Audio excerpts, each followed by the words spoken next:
Whatever it is that you're doing, keep doing it. I'm telling you, it is not going unnoticed. Myself and the rest of the leadership team are talking about you behind the scenes, and we are liking what we're seeing. By the way, I'm going to share a doc with you that I need you to start filling out on a weekly basis. It's essentially an activity tracker. It'll tell me what you're working on Monday through Friday, hour by hour. But again, no cause for concern, and just to make sure that we're on the same page with everything, I'll put an invite on the calendar 1 week from today, just so that we can sync up on your progress with it. But anyway, I gotta run to an interview. Keep up the good work. Talk soon. I just got laid off and I'm 9 months pregnant. I just got laid off and I'm 9 months pregnant. Great. So listen, I just need the internet to pity me for a second. Thankfully, I did get paid all the way through my maternity leave. However, freaking Uncle Sam came in and took like a third of that. So it is what it is. Like, I'm thankful I at least got that. But if anyone needs a director of digital marketing or any type of marketing, I have background in billboards, radio advertisements, digital, social media, Facebook ads, Google ads, Pinterest ads, all types of ads that you could possibly ever need. I have a success rate of traction on YouTube and getting new followers through tag-based automation. I do a lot of workflow automation. So I have a lot of experience. So if anyone needs a director of marketing of any kind, let me know. I am available to start on March 6th. So thank you. Also, I'll drop my Venmo if you want to donate to the cause. Hey, I just wanted to come on and let everybody know why I've been inactive recently. I've had a lot going on, and today I got let go from my job. So I am not going to be as active probably posting videos because I'm going to be spending all of my time looking for another job, applying for unemployment, and all that fun stuff. But also, I'm so sorry I won't be able to join any waffles or anything like that. And I'm going to have to delete my Schmiveaway video that I posted. I cannot spend money on someone else's wish list right now until I find a job. I'm trying so hard not to cry. I've been crying all day. I did want to say I appreciate every single one of you, all of the friends that I've made on here. Y'all have helped me through a lot lately, and hopefully y'all can continue to help me through everything that's going on.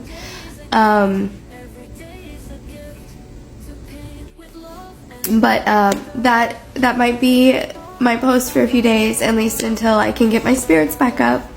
But I do wish everybody a happy new year, and we're gonna start 2025 off on a better note than 2024 was.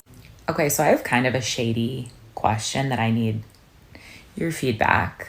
Maybe from employees and maybe from managers and maybe from HR people, but are you putting people on PIPs and then letting them go so you can avoid the layoff language, right? Like, it's like the company's not doing bad. It's this particular employee, as you can see by this performance plan that I put them on. They were perfect for 3 years, rave reviews. And then all of a sudden, they just really started slacking out of nowhere about 30 days ago. So we put them on a PIP immediately and they're gone. Do you think this is happening? Because I have been collecting information, and by collecting information, I mean talking to people, having these real conversations with real human beings about their layoff experiences and about this like job market experience stuff. And I'm just putting 2 and 2 together. But if you're put on a PIP and then you're let go, your company doesn't have to, it's like not a layoff. And then these bigger companies don't have to say they're doing mass layoffs if it's just individual performance. Am I a conspiracy theorist, or is there truth to this? A new report from Bamboo HR has managers saying the quiet part out loud. 1 in 5 HR professionals admit that they had hoped for voluntary turnover amongst workers after implementing the return to office mandate. And 37% of the managers in the survey admit that their organizations did layoffs because enough people did not quit after the mandate. And according to Anita Grantham, head of HR, if she had good performance mechanisms, she would not have to rely on the return to office strategy to fire people. In other findings, a third of all managers admitted to closely tracking employees' work habits, aka micromanaging. And this report came at a time where other corporations are tightening office work expectations. For instance, Walmart said last month that they would be cutting several hundred corporate positions, while simultaneously asking remote workers to relocate to Arkansas, San Francisco, or New York. It's not that easy for remote workers to just get up and relocate their entire family, and the corporations know this. So pretty much the remote workers had a choice. Either they come back to the office, return to the office, or they quit, as the corporations hope, or they would probably fire them. It's pretty damn disgusting how these corporations play around with employees' livelihood and their lives. And now that the dust has settled and many people are unemployed, they're saying the quiet part out loud. In case you didn't know, I was laid off from Calendly earlier this year, and yesterday I heard 70 more of my friends and previous coworkers were laid off. And that sucks, literally 10 days before Christmas. What I didn't realize is how triggering and how upset I would feel, even though here I am still searching for a job. It really just sucked to think of all those people getting the news and being in this position. And it sucks that these layoffs keep happening. I mean, the signs have been there for Calendly. I really hope maybe TOP can get its stuff together and bring it back to life. But be on the lookout for your friends and family who may have been laid off this week. I know Calendly is not the only company to do this leading up to the holidays. So it's a rough market out there. Just be sure to be there for everyone. When you walk into work on Monday and there's that one coworker that's like, "Happy Monday! The sun is shining, the breeze is breezing, life is amazing." This is going to be interesting. Many of you are going to understand every single word of what I'm about to say, and some of you are not. And don't worry if you're not there yet, because you will. What we see happening around the world right now is the evolution of the human mind, the evolution of human consciousness. The more people awaken, the more they realize that from the day they were born, they were led to be part of this system that enslaved their mind to fulfill the bidding of a few. And the more they awaken, they realize that their whole life, they struggle to make ends meet while they serve this system blindly without questioning it. That's my boy in the background. That this same system is now doing everything in its power to stop this evolution from happening. The system is desperate because the only thing that kept it running smooth was our ignorance to it. And that is changing. It is changing the collective perception of this reality. Therefore, the system is slowly collapsing. My ancestors, the Mayans, los Mayas, they predicted this. The world as we know it is ending. This is why we're being called to become more self-sufficient. People don't want to work for the system anymore. People living in cities have this inner instinct that is telling them to buy a piece of land somewhere and start fresh. The spiritual community is being called to use their gifts for guidance and healing during these times. This system goes way back. This is why the greatest minds to ever walk on this earth once spoke in parables, and they spoke in quotes that sounded like riddles. I call them minds who were able to see outside of this three-dimensional space. Are we starting to see why they did that? Grand Rising. So yeah, that's it.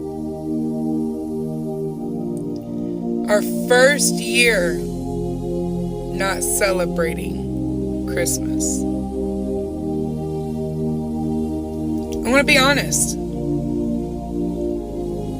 This year, I did set out some decorations. But after I went down that Ishtar hole, it was over with.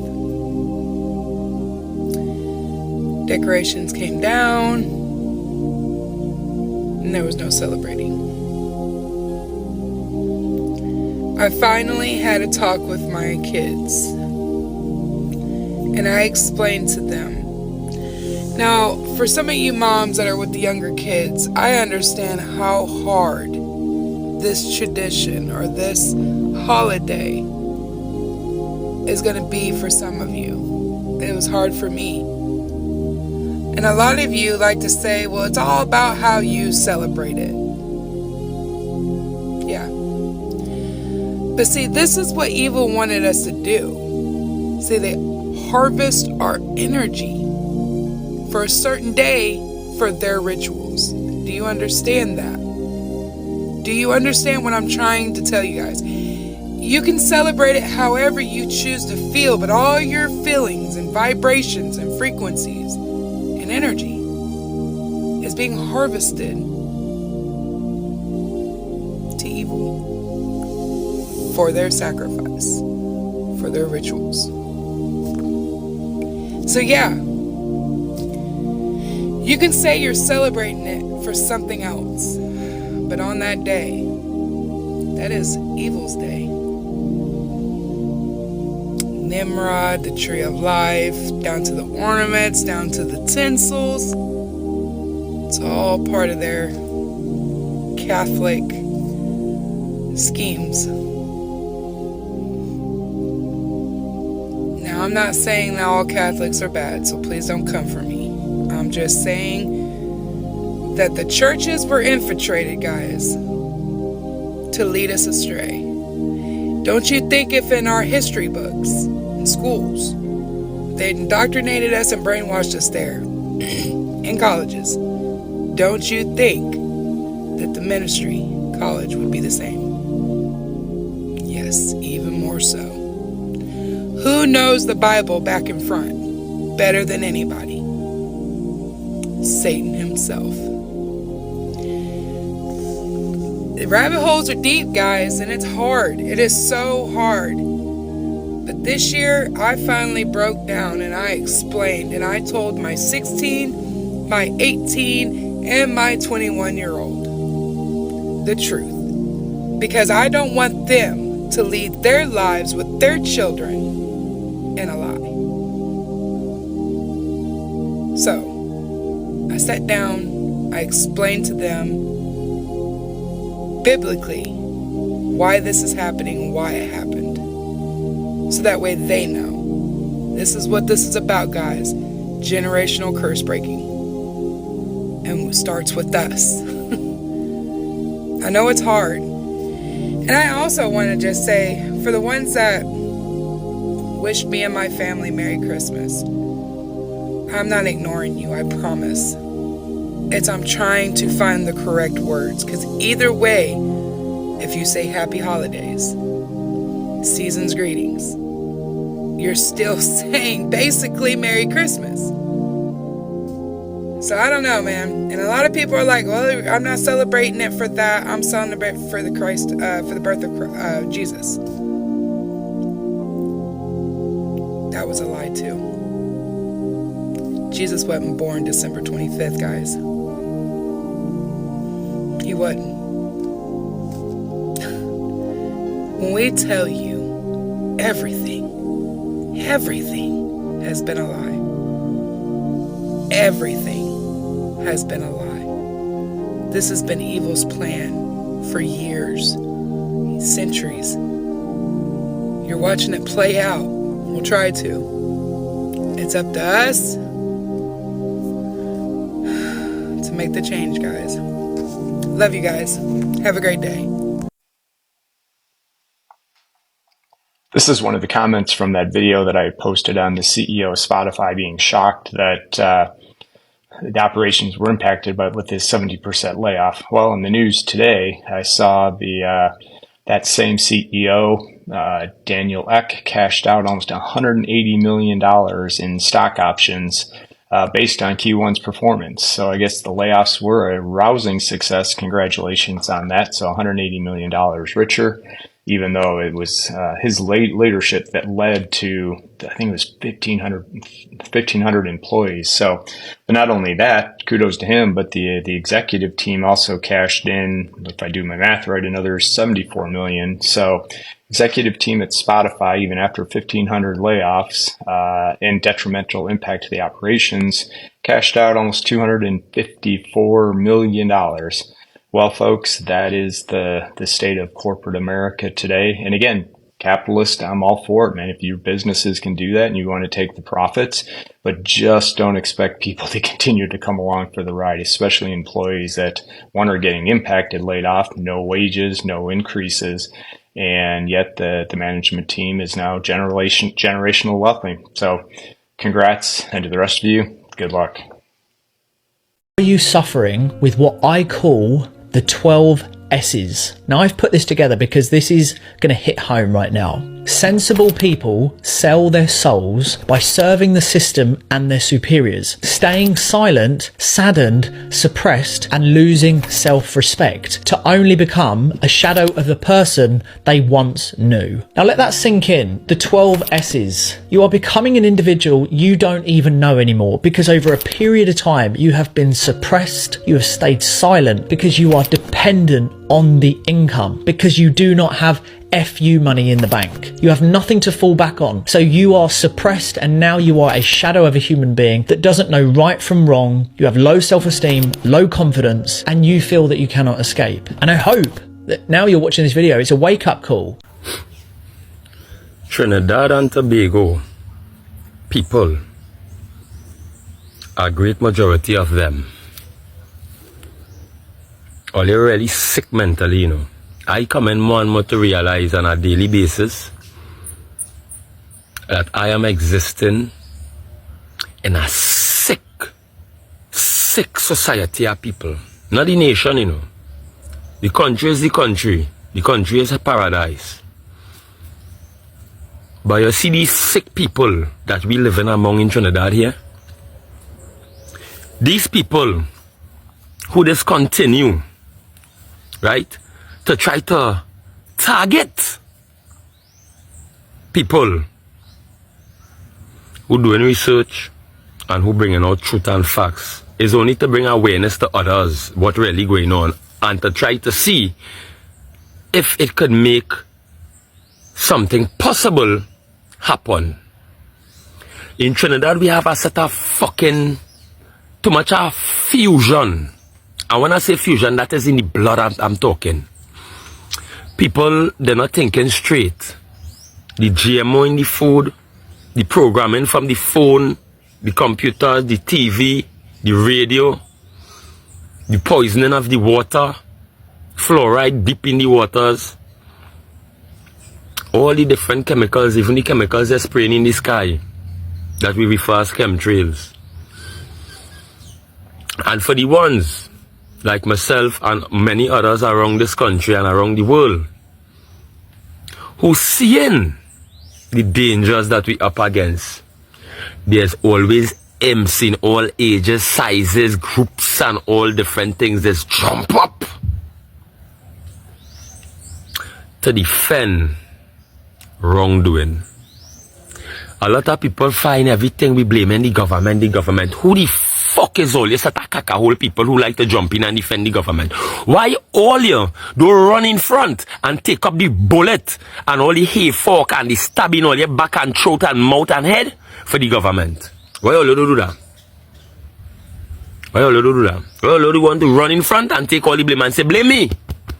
Blame me for all what's going on in Trinidad. Blame me, don't blame the government. Blame me for all the potholes in the fucking road. Blame me for the neglect of many areas across Trinidad.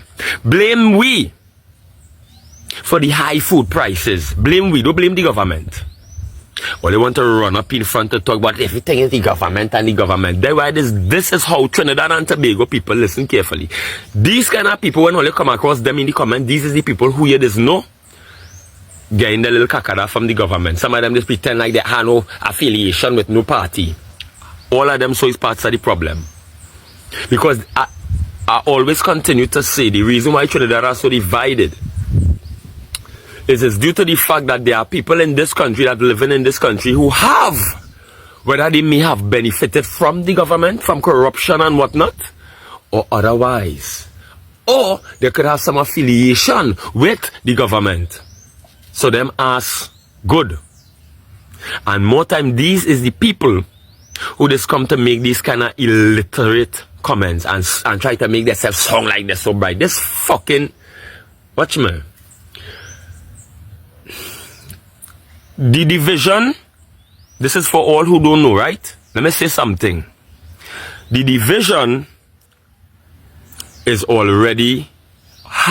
already happened. Some of us, with some of all you coming across on this social media, didn't really come across by coincidence or by chance. Some of our contents that resonates in the soul of some of you all out there, that all you find this man, he mashing all your corn too much. All you saw is to continue scrolling and forwarding. Don't stop to listen, to analyze. I don't want all your opinion at all. I don't care what you think. I talking to my people. My messages is reaching out to the people who on that same journey as some of us. All of us on this app is not the same. Plenty of all you getting top with this. All you're not on the right frequency. More or less, all you're not on the right station.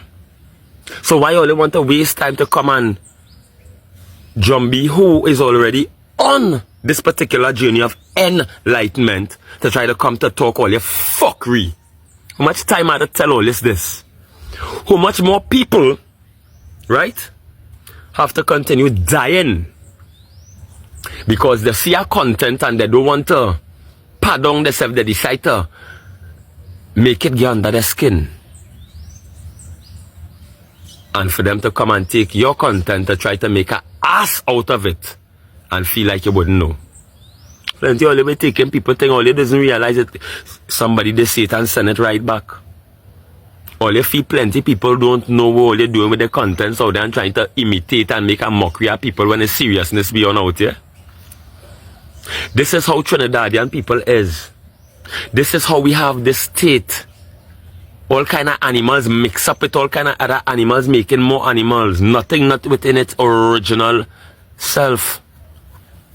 And these is the kind of generations we just have coming out here.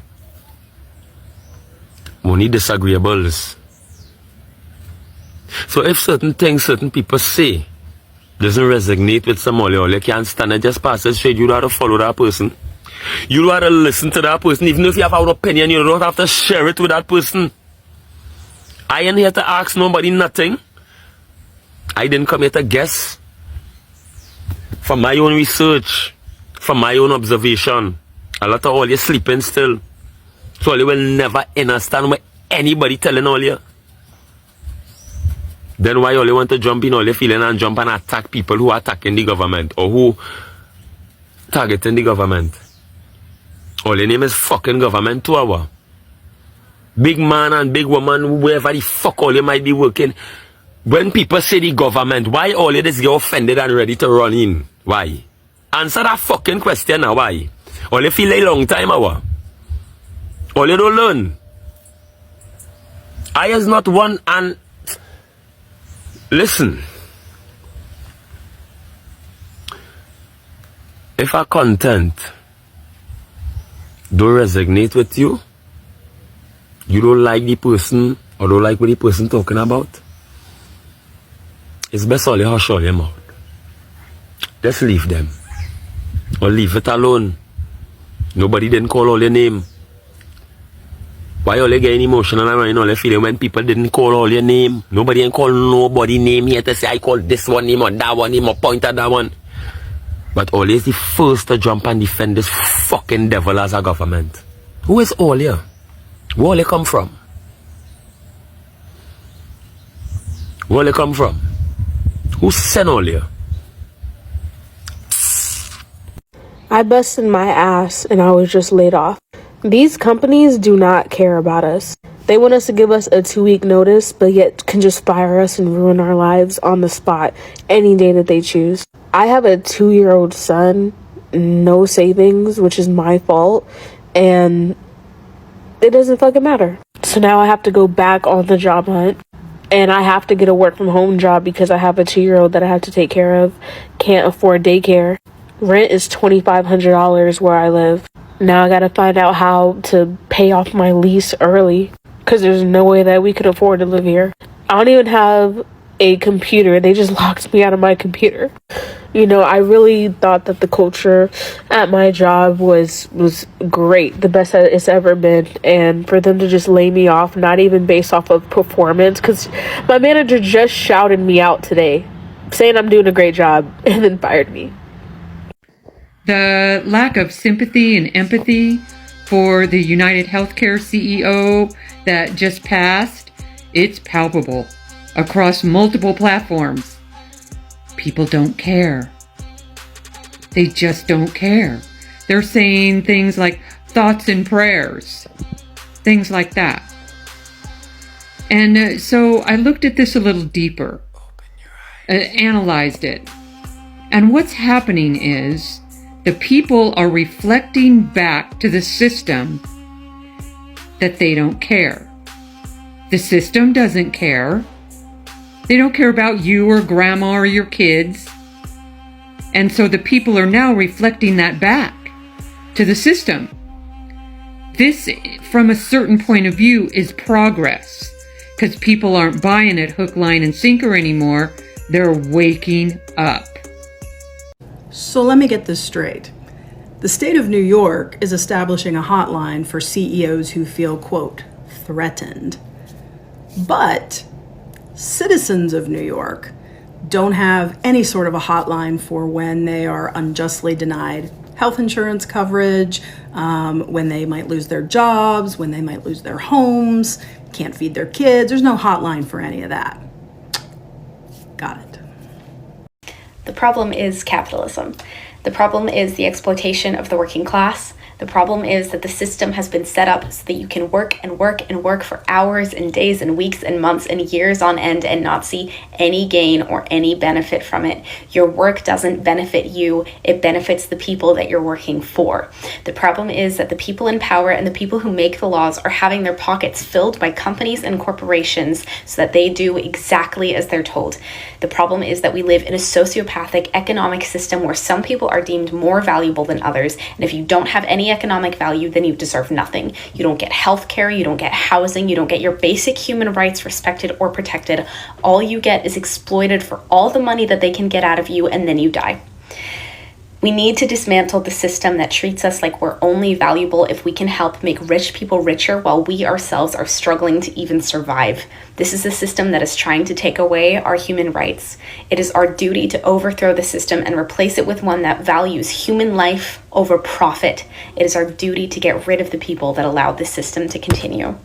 England is 6 hours ahead of America. Why can't they just tell us the future? Oh, I can tell you the future, but you're probably not going to like it very much. Now, I'm from Norway, not from England, which is a different part of the future, but let's not waste each other's time and insult each other's intelligence by pretending to think that you actually know the difference. Anyway, in the future, the cost of housing and the cost of living for everyday people will continue to rapidly rise, exponentially so, and yet the medium wage will remain depressingly, shall we say, stagnant. The corporate machine will continue to churn and grow, devouring the earth, wasting valuable finite resources to stimulate an economy that has been stolen, hijacked, and redesigned to only benefit the wealthiest few among us. By the means of propaganda and media manipulation, the corporate machine will use its media mouthpiece to fuel the flames of weaponized conflicts around the world. This will provide an excuse for politicians to continuously funnel taxpayer money into the pockets of billionaire weapons manufacturers and will provide the wealthiest among us the opportunity to exploit the most profitable industry in the history of the world. War. The chasm between the super wealthy and everyone else will grow wider and wider as the middle class is devoured. The notion of owning a home or owning anything else for that matter will become a thing of the past, a memory, a fantasy. Everyday life will become untenable, unlivable. The people will cry out for a solution, and then, as if by magic, that solution will appear. Universal basic income. Free money, new money in fact. A central bank digital currency will appear in your government account once a week just to help you get by. What a world. But this money won't be like other money. You can't save it. You can't invest it. It's just to help you get by. You must spend it or it expires. It goes away. Meanwhile, increasing environmental issues will be solved as well, not by, as you might think, limiting production and maximizing resource utilization, but rather by limiting movement, by gifting people with the master stroke of the 15-minute city. Imagine it, every necessity, every convenience within 15 minutes reach of where you are. No need to commute, no need to travel, at least not without permission. Slowly and surely, the old ways, the old currencies will be phased out of society entirely. Your needs will be met, you'll be comfortable, but the ability to save, to grow wealth, that will be a thing of the past. So too will human autonomy. Nothing will be yours, nothing will be owned, everything will be rented. The freedom to move from one 15-minute zone to the next will be a privilege earned by good behavior, by making of yourself an exemplary citizen, a loyal member of this new consumer communist corporate hegemonic hellscape. In a system controlled from the top through technological innovation, disobedience will become nearly impossible. Any rebellion will be punished by having your access limited, and if you push hard enough, your access to the system can be revoked entirely, leaving you unable to move anywhere, unable to buy anything, unable to even beg on the streets for a stray dollar. I'm just kidding. I'm not actually in the future. This is a green screen. That's not how time zones work. But, you know, we should keep an eye on some of this stuff. I'm not a conspiracy gal. I hear a lot about the Great Reset and how people are so afraid of the Great Reset. And I want to, without knowing anything about this actual conspiracy theory, I want to share my thoughts on that. Right now, especially in North America, late stage capitalism, the rich are really rich, continue to get richer. The poor are continuing to get poorer. The middle class is eroding. People can't afford homes. They can't afford food. It's a shit show. If there truly was a great reset and everything was reset, who would actually be the most affected by this? It's going to be those billionaires, right? If that's actually going to get reset and all the billions of dollars that they have on the backs of everyone else, that's what's going to get reset, no? And people keep saying, you'll own nothing. Well, most people own nothing anyway. That's the main complaint of people, is they can't buy houses because everything's too expensive because the rich have everything. The reset is going to help the very people who are going around talking about how horrible the reset is. And it's almost like the rich people who are afraid of a reset have convinced, just like they've convinced them a lot of other things, they've convinced the people that the reset would be bad for them, when it actually would be good for them because it would actually make things equal. No, I'm not buying into any sort of conspiracy here. I'm just asking us to think critically about what a reset would actually do and who it would benefit and who it would be really bad for. And it would be the worst for those really rich people if things were to get reset. Share your thoughts. When you're talking about eat the rich, who exactly do you mean? I'll go first. When I talk about eat the rich, I am not talking about you. I'm not talking about me. I'm not talking about your pediatrician. I'm not talking about most attorneys or even most celebrities. I'm not talking about people who make $500,000, $1 million, maybe even $2 million a year. The people who I'm talking about are the people who have at least 9 figures in assets. These are people where it doesn't make sense for them to bend down and pick up a $100 bill off the floor because it's just not worth their time. This is the 1% of the 1%. As far as I'm concerned, the rest of us are in the same boat. We are all closer to each other than we are to them.